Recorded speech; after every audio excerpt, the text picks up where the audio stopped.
要逃避私慾。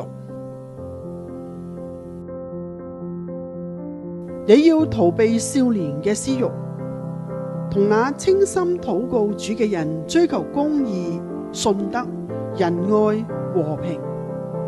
提摩太後書2章22節。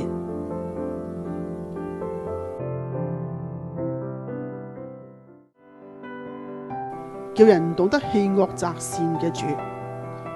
警方透露，黑幫招攬青少年嘅手段，仍是喺球場、機鋪、娛樂場所等，以威逼利誘嘅手段，向一啲貪威識食、蝦蝦霸霸嘅少年人埋手，再透過佢哋向朋輩滲透，以揾快錢、講義氣等藉口，誘騙佢哋加入黑社會。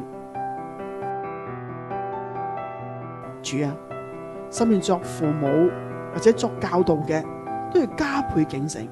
面對不知好歹嘅少年人，不但要提出勸勉，更要嚴格看管。又要作父母作教導嘅，生命作個好榜樣嘅重要，喺身體力行嘅教導中，引導身邊嘅少年人走上正確嘅路上。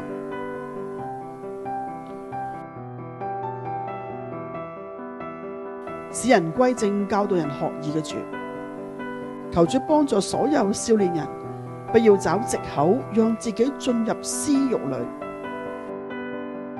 也不要以我有自由來鼓勵自己以身試法，更不要以好奇心為驅使，讓自己陷在危機中，跌入網羅裏。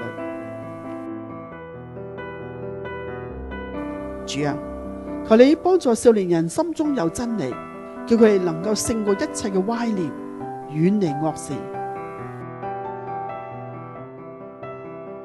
求主幫助所有少年人有一個棄惡擇善嘅心，又有一份逃避私慾嘅智慧，決不以人云亦云決定去向。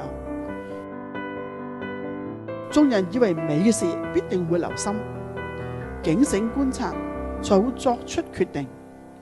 願主保守所有少年人嘅腳步，叫佢哋行在正路中，活在主嘅眼目裏。感謝主，奉主耶穌基督聖名求，阿門。